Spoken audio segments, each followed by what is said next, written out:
UGC के equity regulation को लेकर देश भर में धरना प्रदर्शनों का दौर जारी है। चाहे सोशल मीडिया हो, सड़क हो, देखा जा रहा है जो विद्यार्थी हैं, जो स्वर्ण हैं, वो सड़कों पर उतर आए हैं, धरना प्रदर्शन कर रहे हैं। उत्तर प्रदेश से लेकर दिल्ली तक देखा जा रहा है कि जो विद्यार्थी हैं, छात्र हैं, धरना प्रदर्शन कर रहे हैं। उसी बीच में आपको तस्वीरें गाजियाबाद के नवयुग मार्केट की दिखाना चाहूंगा। आज आप देख सकते हैं कि बहुत से छात्र हाथ में तख्तियां लेकर यहाँ पर यूजीसी के जो इक्विटी रेगुलेशन है उसके खिलाफ इकट्ठे हुए हैं। तो क्या है आपकी बड़ी मांगे जिसको लेकर आप यहाँ पर इकट्ठे हुए अपना धरना प्रदर्शन कर रहे हैं?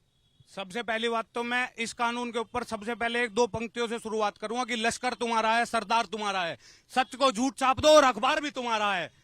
और इसके बाद मैं बस सिर्फ इतना कहना चाहूंगा, ये जो यूजीसी रोल बैक आया है स्वर्णों के सिर्फ और सिर्फ दुर्भावना को और ज्यादा बढ़ाएगा। इसके इतर इसमें कुछ नहीं है, क्योंकि जो स्वर्ण के खिलाफ अगर कोई झूठे को भी कंप्लेंट कर देता है तो उसके झूठ की भी सजा देने का कोई प्रावधान इसमें इस सरकार ने नहीं रखा है। और इस सरकार को बनाने वाला अगर कोई सबसे ज्यादा योगदान है तो इस स्वर्ण समाज का सबसे ज्यादा इस योगदान है।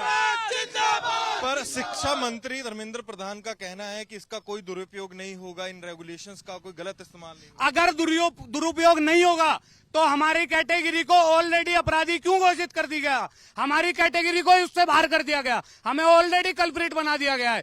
SC/ST एक्ट की तरह इस कानून से भी हमारे पहले बड़े बूढ़े और जवान लोग प्रताड़ित होते थे। अब हमारे कल को मेरे बच्चे स्कूल में जाएंगे। अभी मैं भी छात्र हूं, मैं भी स्कूल कॉलेजों में जाऊंगा, मैं भी प्रताड़ित होऊंगा। और SC/ST एक्ट की तरह ये भी हमारे सर पे जबरदस्ती थोपा जा रहा है। और आज ये स्वर्ण समाज अभी बहुत 1% स्वर्ण समाज अभी सड़क पे उतरा है। सिर्फ अगर ये कानून वापस नहीं लिया गया तो इस मोदी सरकार को आने वाले पश्चिम बंगाल चुनाव, तमिलनाडु चुनाव और उत्तर प्रदेश चुनाव में इसका हर्जाना भुगतान करना पड़ेगा। एक चीज ये भी है कि यूसीसी को लेकर भी आपने पीछे तख्तियां ले रखी हैं कि यूसीसी लाओ, यूजीसी हटाओ, ये क्या बात? हाँ, क्योंकि हमारी जो मांग थी, जो इस सरकार को आई थी, ये सरकार हिंदुओं के दम पे आई थी। यूजीसी एक सबसे बड़ी मांग थी हमारी हिंदुओं की, जो ये बोलते हैं कि एक और एक रहोगे तो सेफ रहोगे, उसके सिद्धांत पे चलते हुए हमने बोला था कि यूजीसी लाओ। जनता की मांग थी यूजीसी लाओ, मगर ये तो स्वर्णों को पीटने के लिए यूजीसी ले आए। तो मेरे पीछे तस्वीरों में आप देख सकते हैं कि जो छात्र हैं यहाँ पर आप देख सकते हैं गाजियाबाद की नवयुग मार्केट में इकट्ठे हुए हैं।